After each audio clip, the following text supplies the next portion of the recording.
get crazy. It's about to go down. It's about to get crazy. It's about to get... Welcome to the iconic Smoker Studio. I'm your host, JB, present in Pembroke Pines, Florida, and I am here with the Cuevas family, Casa Cuevas to be exact. So I am going to do something special. I know he's sitting here. He hasn't heard it yet, so I just want to make sure that I do this proper because you know what? This is a very special guest for me, guys, and I want to make sure that you guys know how much I appreciate the Cuevas family. We'll go ahead and put that logo on the top of the screen so you can see it, so you know exactly who we're talking about. Casa Cuevas Cigars is a family-owned and operated cigar factory in the Dominican Republic dedicated to making premium cigars for individuals who wish to establish their own brand. In their blend process, they have used tobacco from Dominican Republic, Nicaragua, Peru, Colombia, Ecuador, Brazil, Mexico, Honduras, and the United States, plus Honduras, to name a few. This fifth-generation family stood the test of time and has excelled in bringing cigars from si casa to mi casa to tu casa. Ladies and gentlemen, please help me welcome the Cuevas family to the iconic Smokers Studio. And you know what? They deserve one beautiful thing, which is a round of applause. It's pretty awesome. Thank you. So welcome. Please introduce yourself. Well, everyone, I'm Luis Cuevas. I'm the owner of the company. And young I'm lady. Denise Cuevas. I am the wife of the owner of the company. There you go. Now, when you first showed up, I could have swore you were the daughter, but you know, I'm not going to tell anybody. So number one, brownie points. number one, because there's a lot of questions we have to go over and we want to get up through these topics, right? Okay. So what is your cigar of choice for today? I know what you picked, but go ahead and tell the audience. I'm actually smoking a Connecticut Reserva. I just said it. It's Connecticut Reserva Robusto, which is, even though, you know, some people frown upon a Connecticut in the middle of the day, and it's not my first cigar of the day. It's my third cigar today.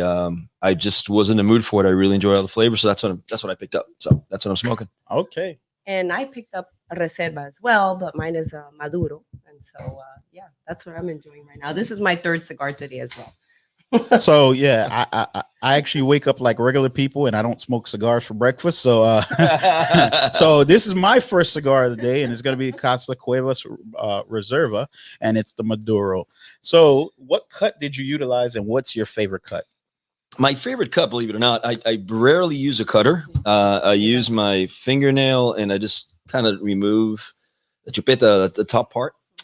So if I have a choice, then I guess the closest thing would be a guillotine. Yeah, just straight cut. Although right now I use the V cut, and I'm fine with it. I have no problems with it. I enjoy it, but for the most part, I rarely have a cut around me because I lose them. I wind up leaving him here, leaving him there, and so you just kind of revert to using your finger and taking it off. And, so a little trade secret, right? So sure. I actually use a double cutter. So the V cutter is what you chose, okay, right? But there is a straight cut on the back. No kidding, really? Yes. I like that. Well, So- I missed that. So you had the option. So I think you like a V cut today. Yeah. All right. What's your favorite way to light a cigar? And what I mean by that is matches or. You know what? Yeah, I've as time has gone on, in a pinch, in the wind, whatever, obviously a torch is the way to go, right? Because it's windy, this and the other. If I have the time, soft flame, particularly matches, I think are really kind of what I enjoy. They just don't char it as much. And even a soft flame lighter sometimes will ease that burn. The torch is really tough to control sometimes, and it really will just char the heck out of it. Yeah. You can smoke through it. Don't get me wrong. It doesn't. I mean, once you get past that, you're okay. But so yeah, I guess matches is the answer. Well, I like the single flame. I like to just, toast it and then take the time. Yeah, Mhm. I do. Makes a big difference. Yes. Mhm. I like to toast it slowly and yeah. Just as sometimes, it's windy, this and the other. Today we were playing golf, and which is the reason why it's the third cigar of the day. Yeah. It's windy. So out did there, you gotta actually do that. play golf, or were you just smoking cigars? Like, 'cause there's a difference. Playing golf requires you hitting the ball, it going somewhere, you following it, putting it in the hole. Yeah. Well, yeah. we try to do all those things. She's very good at it. I'm terrible at it. But yes, we actually played golf. We played 18 holes separately, actually, I might add. Yeah. She was with some other friends of ours, and I have this particular foursome that I always play I was with the B team. He was with the Yeah, A yeah, I don't team. know about that. That's what But we yeah, call it. yeah, we do. I did a cigar in the front nine, cigar in the back nine. Okay. So now, because what happened is I want to round this off. So usually, from my understanding, from all the interviews that I've watched that you've done throughout because I've done some homework for this interview. So right, I want to know your drink that you like to pair with, right? Because number one, you always use. I'm gonna do you real quick.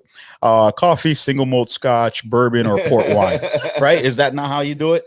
That's more usually, or less. The port one I really haven't gotten much into, but yeah. So then I found out throughout in one of your interviews that you have never had, somebody recommended that you have a flavored whiskey to try, and then you never had flavored whiskey. I've never had a flavored whiskey. So guess what? We have let me get my assistant, please, Mr. Magician, come over here. So you have a choice. You have I'm using the same whiskey that they recommended to you. So they recommended the honey, which is the Jack Daniel honey. Okay. And then I brought my favorite, which is the Jack Daniel apple. So you guys have a choice of which one to try. It's 100%. If I haven't tried it before, I'm going to go with your favorite. Definitely have the honey. Okay. See? Okay. See? So here you can pass that down. We got some glasses ready to go.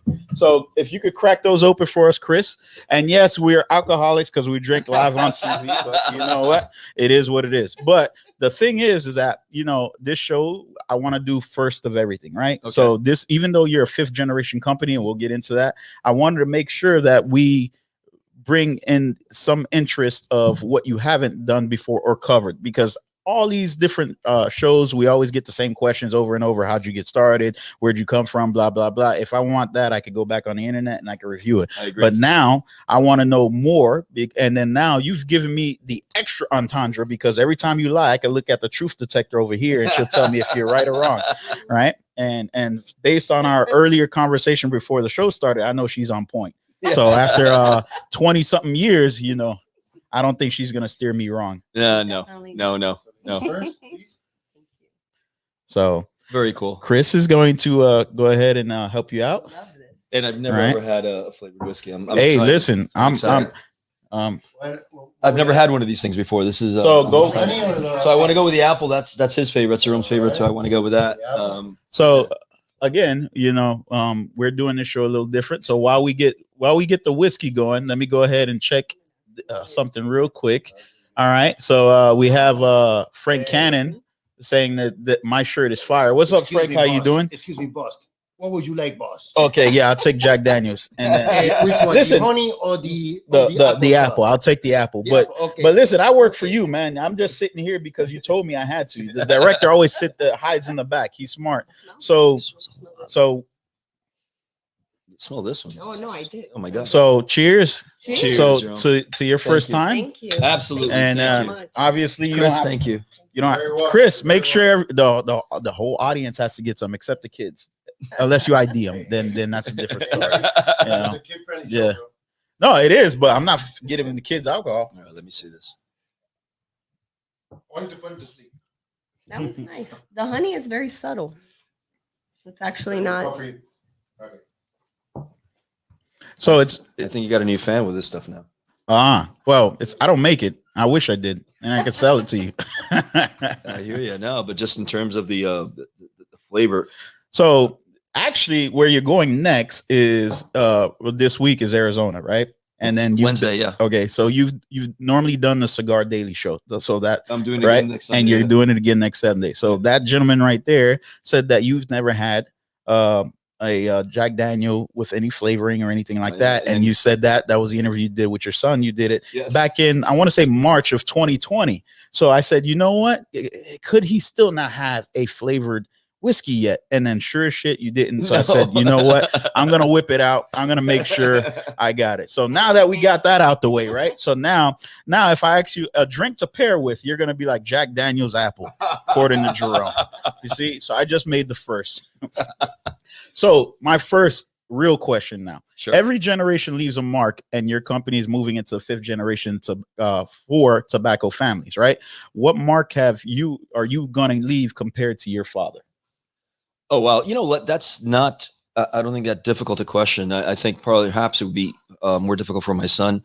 My dad, really, his legacy is the factory.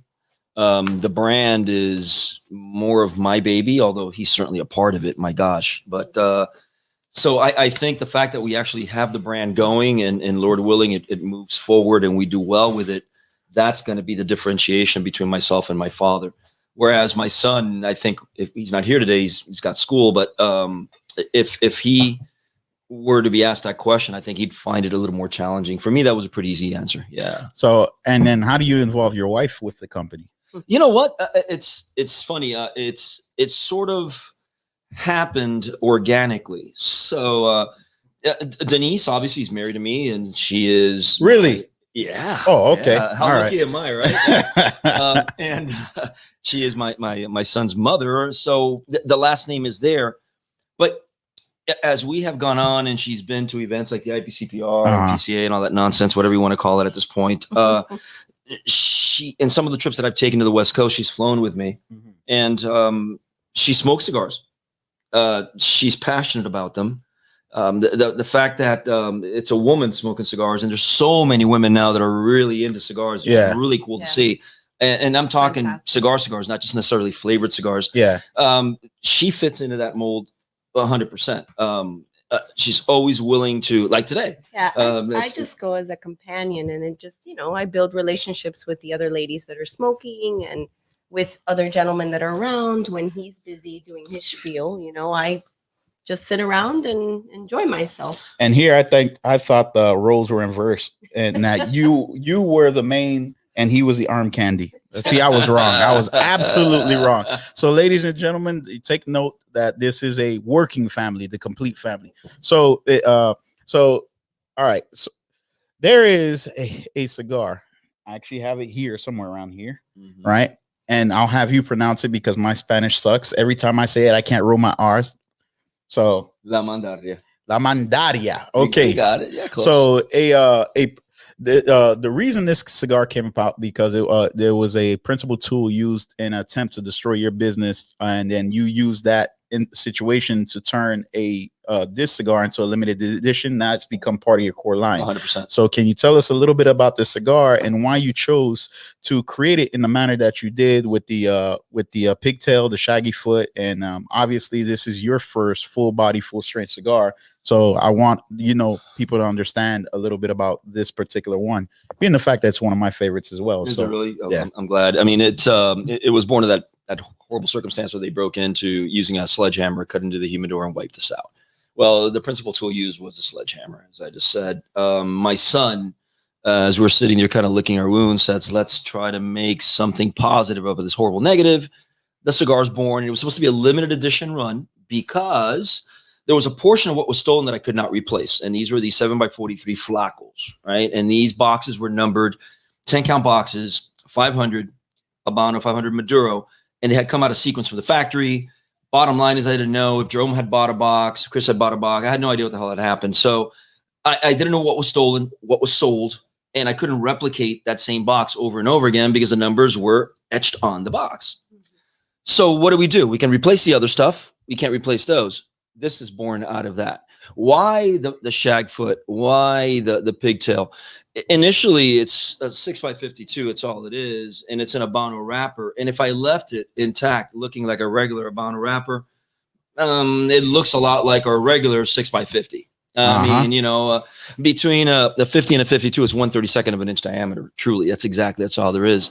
So to change the appearance of it, we did the shag foot, which I enjoy because consumers and if they're having that argument about whether the wrapper influences or not, here you are lighting up through binder and filler, and then that wrapper kicks in and there is a difference. It pops. So you become aware that, hey, the wrapper does play an important role. And then the pigtail up top is just an elegant look. I really like that. We make cellar reserves for Gurkha at our factory now. And so I've always liked that little pigtail look. So that it was just a cosmetic thing. Yeah. Change it up and just worked out, and here we are with a full-on run production. Yeah.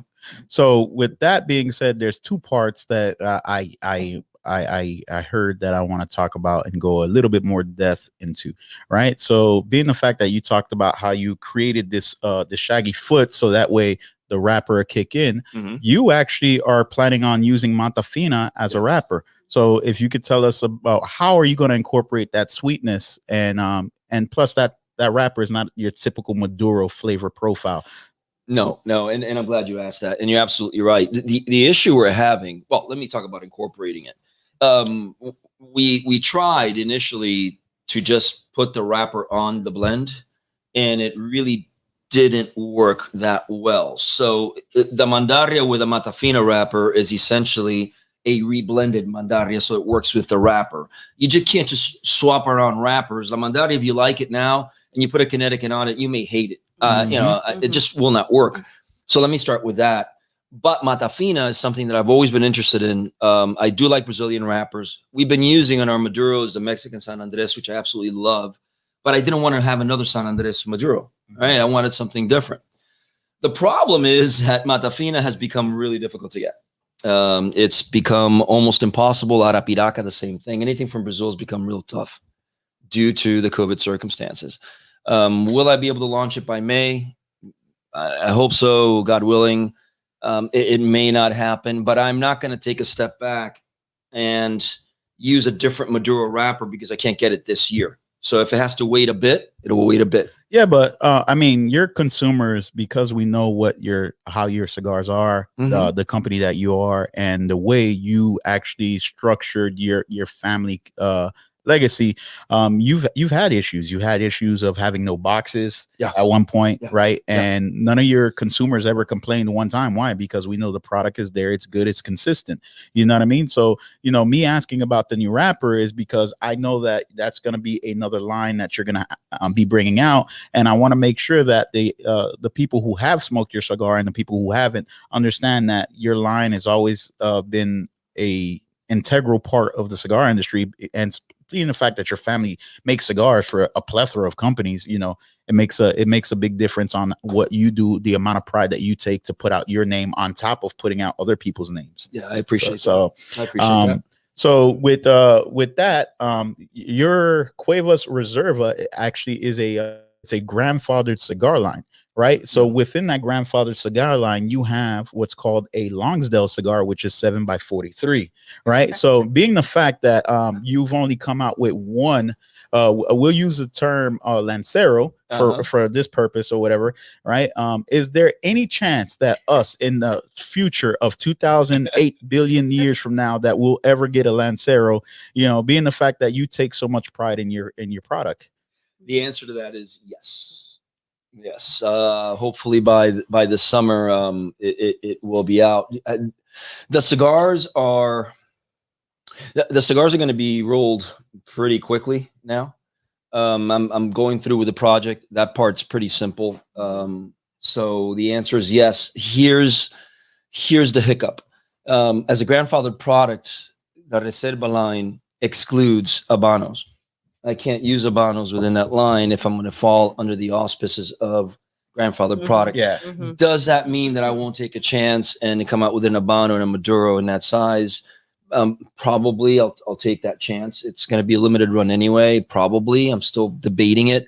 A Connecticut in that size, I don't think is going to really work for whatever reason. Just that 7x43 Connecticut's don't really move the needle very much. So I think we're going to, go the Habano Maduro route, go that route. And, so to answer your question, I guess I gave you War and Peace. You want Reader's Digest? The answer is yes. So my next question was actually for your son, right? Being the fact that he's your director of operations, right? He is indeed. Right. And then from my understanding, he actually has retail experience and he has a background from working as at Neptune Cigars. That's right. Almost a year. Yeah. So he did his part to do some homework and, I really enjoyed that. So what happened is I'm going to ask your wife a question in his absence, right? Being the fact that you've now gotten involved in the company, what role and what key notes are you going to try to incorporate into the company to help the growth of it?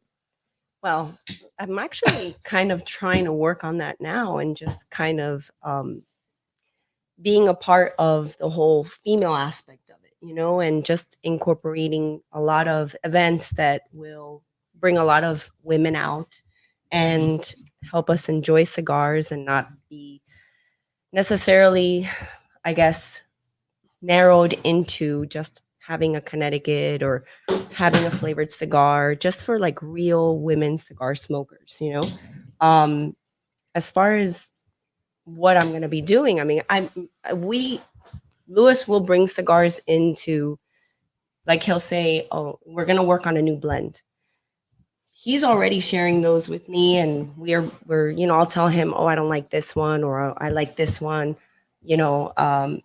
So it does, I do have some part in that, in like helping with the blends and helping and telling him, like, for example, I know a lot of people love the Mandaria, and I do enjoy it, but I can't smoke a full stick, you know, I can't, because it'll knock me out. It's very strong for me, you know, but I enjoy it. So I literally cut half of it off, and I will have it like that, you know, and then so he knows, and he'll say to me, okay, let's try this one, and he'll cut half of them off, and he'll say, okay, let's do this. Let's do that. So little by little, I guess, to answer your question, you know, I want to try to incorporate more female based events, more, you know, more, I don't know. I don't Being know. I want to be like, so that from involved, my you know? my understanding, if you're already helping within the blend process, and we'll get into that a little bit as well, right? That means that right now it seems like your profile is mild to medium, preferably medium towards the afternoon. Yeah. Right. So that means that your palate is going to help aid in the development of the standard day smoke. Yes. Right. Obviously, a full body cigar is more for the afternoon, evening, after a steak, full meal. La Mandaria is especially one of those cigars. If you haven't had it, make sure you eat a nice meal prior to smoking that cigar, because as you said, you can make you turn into a Incredible Hulk, where you turn green and you throw up, or you're going to just fall down. Yes. So definitely my preference would be the Connecticut's, the Maduro, the Habanos, but the Mandaria is just, it's a Well, it's blended that way. Yeah, of course. but you know, being of your course. first full body, full flavored cigar, you know, you wanted a man's man cigar. So I mean, I could truly respect that. So I And by the way, it's not one of these knock in the chest cigars either. It's still it's the fullest we have in the line, and it's kind of the I think anyway, the cool kind of fullness that creeps up on you. So you think nothing's really happening until you try to stand up and you go, hey, whoa, there was a little bit of kick to that. So it's that kind of subtle strength. Yeah. That's short the thing. That's what I'm saying. short word for that. It's a gateway drug. So if you're not full body and you want to attempt full body, pick up La Mandaria. There you go. That's number one. That's actually very good. Yeah. Okay. So, all right. So this question, right? How do you operate as a two-man operation, right? Not counting your father/grandfather or father-in-law as the master blender. We're not going to count him. But how do you guys, or now actually it's a 3-man/woman operation, because now that your wife is on board. But how do you guys maintain the company just utilizing two people? Now, mind you, we know you have outside brokers and everything like that who operate in different regions on your behalf, and I want to get an understanding of how that you entail that into your 2-man corporation. Okay. Alec and I are the shipping department, the packaging department, the whole thing. Now, for PR, for example, I've got a phenomenal, I consider him a friend, individual, Gabriel Pinar from Creativas Group. So that part is handled, and my son and my wife do a good job with social media. I'm terrible at it, but they're very good at that. So that part's taken care of. Whoa! You said Gabriel Pinar? Gabriel Pinar is the man. Okay. All right. So you see him as, like, you know, God sent, but Gabriel Pinar, he's a friend.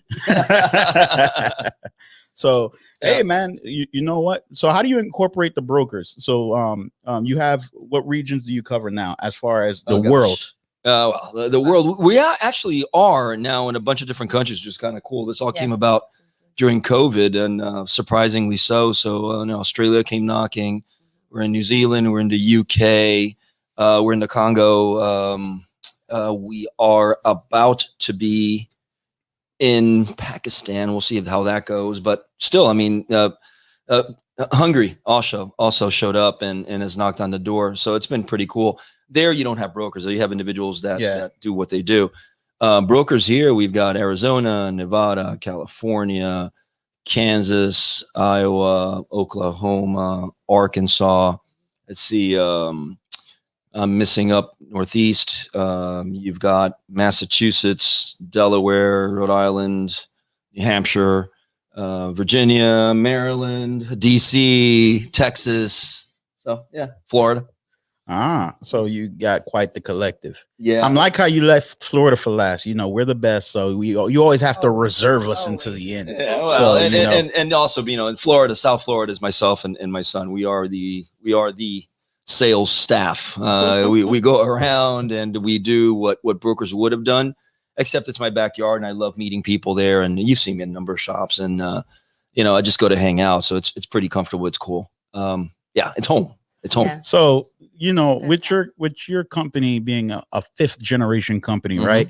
You guys don't produce your tobacco, you actually purchase it, and it's from 3 raw companies, and then you guys throw in Oliva for the twist, right? You purchase some tobacco from them as well, or we do the Tampa Olivas, not to be confused. If you're out there, you don't know the difference. Yeah, there's the Oliva brand company, and then there's the Tampa Olivas. Yeah. So how do you keep your blends consistent, being the fact, and mind you, I understand that cigars are God made and they're organics and they're utilized by man, but how do you keep the blends consistent to keep coming out with, because your company is based on just core lines, because you have your 3 traditionals, and then you have the Reserva, which you have 2 of those, and then you have La Mandaria, right? Correct. Which makes a total of 6. Correct. So, and then not to mention, if you break it down into sizes or vitolas, then you have, you know, a plethora of cigars. But how do you keep your cigars consistent? That's where my dad comes in, and that's where any blender in any factory understand that, and I mentioned this before, wines get a pass. Actually, I had this conversation yesterday. Wines get a pass where you get a vintage 2014 brand X, whatever, grape, Cabernet Sauvignon, whatever it may be, and you find it phenomenal. And then you buy the 2017 and you'll forgive that it's not quite as good as 2014 because things changed. It is a God-made thing also, right? And that's okay. Cigars don't get that pass. So what happens is, believe it or not, the blends themselves have to change according to the crops that we get. They'll change. So if you were using, let's say, 60% Ligero Nicaraguan, 30% Seco Dominican, and 10% Colombian tobacco. But lo and behold, that Ligero Nicaraguan, the following year when you're finally going to use it again, right? It rained too much, or there was too much drought, or there was blue mold, or something happened. So now, to get that same strength profile that you had in the original, maybe now you have to go up to 70%. Maybe you have to incorporate a little Pennsylvania tobacco in there, just maybe a leaf or two, just to offset the lack of, not quality, but the lack of strength that you got with this new crop. And that's where the blender comes in. And that's why, you know, whatever brand out there is consistent, and there are some that are just phenomenally consistent, kudos to them. That's really hard to do because nobody has that much tobacco to go on ad infinitum with the same crops, right? The crops are going to change. So yeah, that's where my father comes in. He's very, very good at tweaking, keeping his finger on the pulse and trying to make it always taste the same. Now, I've seen you in pictures, well, you and your son with your dad, and in the tobacco fields looking at the product or whatever, right? But you know what? Your dad is the heartbeat of the blends, right? He creates them. He has that little book that he writes in every single time that when he figures out the blend or whatever, he takes notes. And it's not only just for you guys, it's for every blend that you guys 100% do. Yeah. Right. So with that, I want to know, all right, and I know for a fact, I can say this for a fact, that I know that you have the basis of cigars. You can taste chocolate, you could taste pepper, you could taste this, you could taste that, but you're not the expert in the profiles, because what happened is, just like me, you're still developing your palate, right? So how do you utilize your father to make sure that these blends are the way you want? Because obviously they have to fit your profile as an individual. So do you let him blend the cigars first? Or what do you do?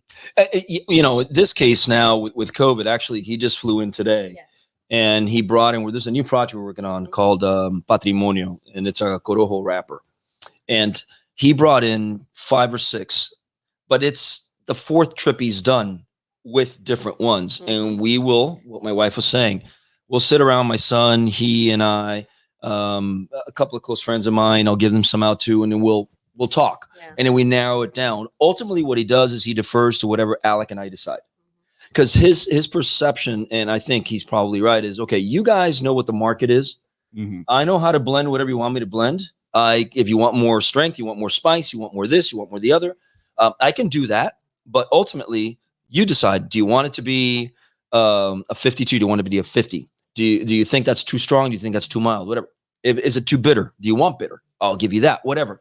So he sort of defers to us, but he'll bring us what we're looking for. Straight from like today, I'm sure I'm going to find out of those 5 or 6 that he brought, right on point what we talked about last time he was here, which was 2 weeks ago.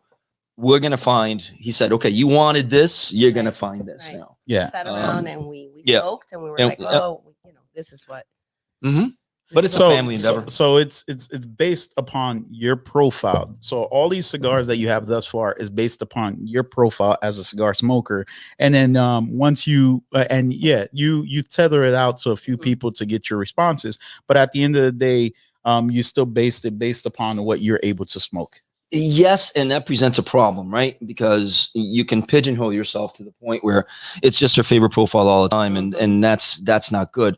So, for example, the Patrimonio that we're coming out with now, we're trying to step out of our comfort zone. It's going to be something that doesn't taste like our other stuff. Right. It may go great. Hopefully, it's a home run. I don't know, but I'm really afraid of the consumer. I've said this before: consumer perceiving us as a company that simply swaps out bands and keeps the same blend. Yeah. I mean, I think consumers nowadays are really, really sharp. They're bright. It's a great time to be a cigar smoker. Everybody's got their A game.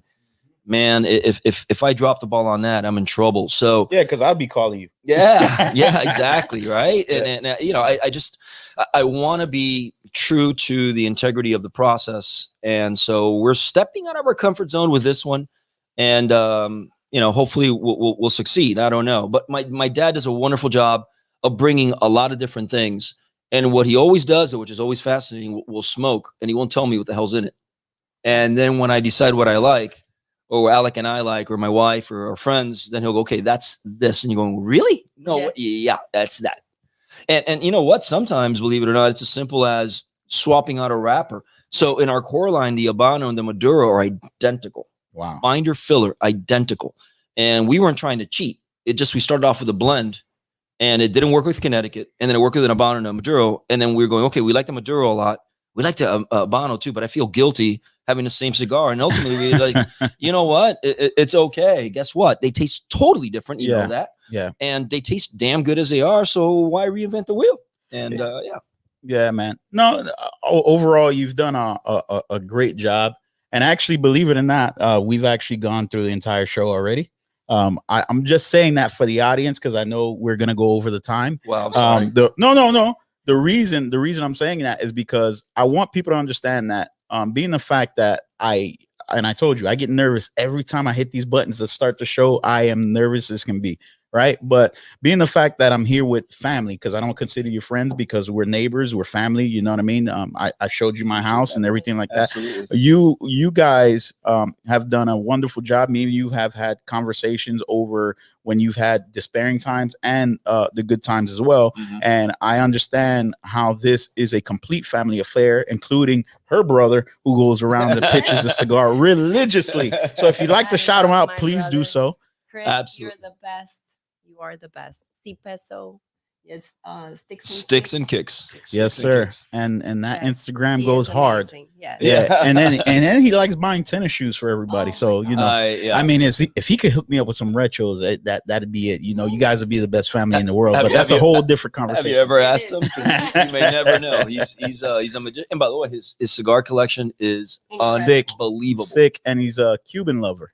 Yeah, I'm not happy about that, but that's okay. We're not going to Hey, listen, he keeps you in the Rolodex, so you know you're good. I think he smokes you guys more than anything else. And I'll tell you what, every time he comes over to the house, he's always, which is a lot of my friends do that, and God bless them. A shout out to all my friends. I mean, they take the time to bring cigars to my house, knowing that I have cigars in the house. You know what? So- it's nice. It's nice to smoke something different. Mhm. You know, it's nice to have something different. Yeah, but the idea is that since you have a factory, then Yeah, of we're course, going to go of to course. what are you bringing? And even today on the golf course, my cousin and my buddies were giving me cigars from their stash, and that was really cool. So Yeah, but so on one of the shows, you were asked, right, and your son was asked, what cigar would you smoke outside of your profile, Mhm. right? And he went with the Olivia V, I think it was Oliva V, he likes those. Yeah. He likes Rosa Sharon And then- a lot, Rosa Sharon. Lancero. Yeah. Yeah. and then you went with Padron. I did. I tell you why. And I'll say it again. Mentioning consistency a few minutes ago. Yep. My gosh. I mean, you grab that 64, which is the one I like. I think 26 a little too strong for me, but that 64, if I go to a shop and it's there, and I want to splurge a little bit, I go to it and I know it's going to be the same darn cigar I smoked a year ago, 5 years ago. It's going to always taste the same, knowing especially how difficult it is to do that.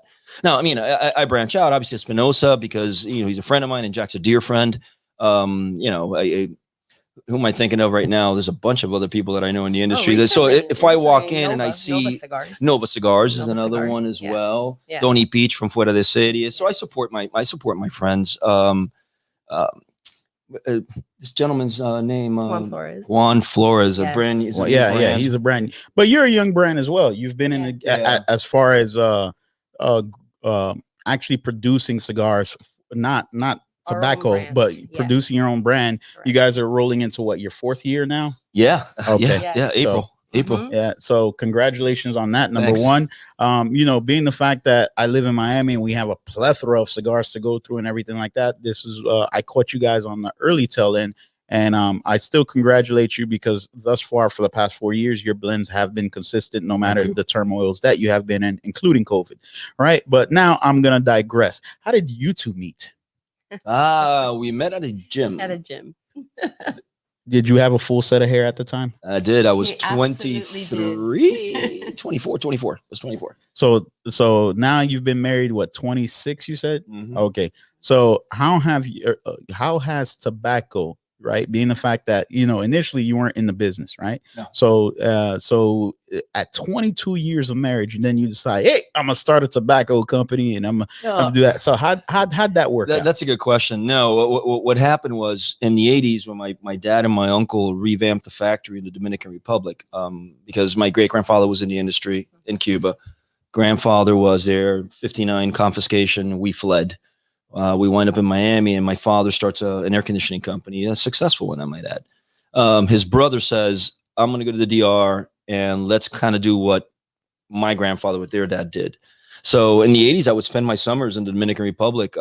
Always my junior year, my sophomore year, junior year, and senior year. My entire summer was with my uncle in the DR at the factory. And it was a blast. I learned how to drive stick shift there. Back then, Santiago wasn't as saturated as it is now. Yeah. So, you had free reign of the streets almost. It was pretty cool. So I was in tobacco all along. And then in the 90s, when the boom hit and my father went 100% over there, he and his business partner, they retired and the company was done. The boom was going on. And he and my uncle were doing phenomenal things. So Tarano went through there, Dunhill went through there, Peterson, Villiger, way back when. The very first Gurkha was made there, La Perla Habana I can go on and on. It was a lot of brands. It was a good time. Yeah. And when in 2009, my father was done, he was going to come back to the States, I flew over and I said, I'm an only child. This is too many generations, too much time put into this. Let's give it a go. Don't come back. Let me partner up. So he made me buy 50% of it at a discount. We took our life savings actually, and that was my buy-in with papers and everything. My dad's a businessman. Yeah. So we did. I kid you not. I think he was trying to talk me out of it by telling me to do that. Yep. Yeah. I remember flying back and telling her, "Hey, how about we take everything we have and buy this thing?" And she didn't bat an eye. I got to give her credit for that. So we got in it, and then right after that, we started landing clients again, and all of a sudden, the factory was rocking and rolling. We're doing well. Yeah. And now we have the brand. So it wasn't that. And your father odd. did one more thing that you need to note and add. Your father actually saved your company. Yep.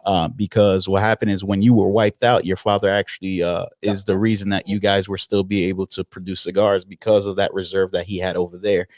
Oh, 100%. We Yes. were, in case people are wondering, we had moved in January. I had bought the building in December, and No insurance. no insurance, no No insurance. No insurance. But yeah, I mean, it was a phone call away. I called my dad. I remember he said the appropriate curse words, and then he said, "All right, you know Oh, what? man. Oh, my bad. Friday we're going to ship you cigars," and that's the way it worked. That's the way it And worked. you know what? I got to tell you this. I've said this before. I'll say it again. The amount of love shown by this industry when that happened to us was incredible. From other brands telling people, "Hey, if you support my brand, support the Cuevases now."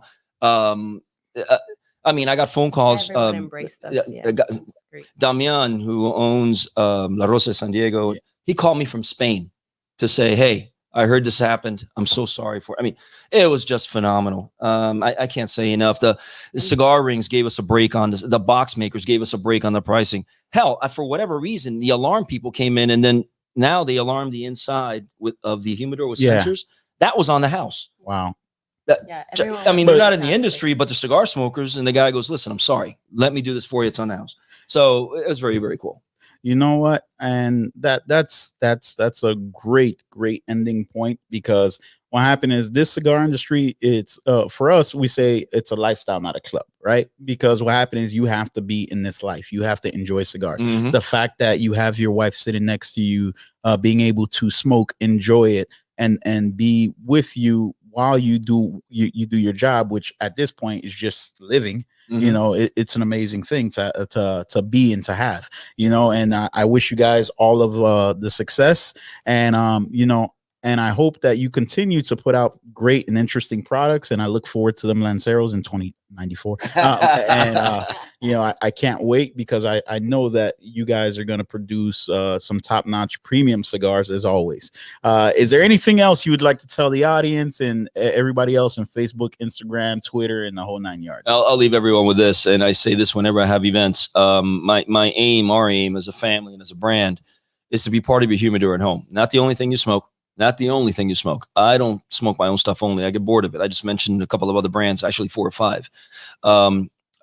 It would be an honor and a privilege to be part of something you go to on occasion. And if you can make Casa Cuevas part of that, we'd be honored, humbled. Yep. Yeah. So I'm going to thank your wife for coming today, because she is the joy of today's highlight, you know, being the fact you. that this is, how many interviews have you done? Because you're a natural. Yeah, I'm a natural. Like 4 or 5, maybe. Maybe. Yeah. But I'm going to say that this is the most professional show that they've been to. We have state-of-the-art equipment, the whole 9 yards. There's more to come. It is So beautiful here. please continue to stay tuned, and we'll catch you on the next one. Peace. Bye, everyone. I'm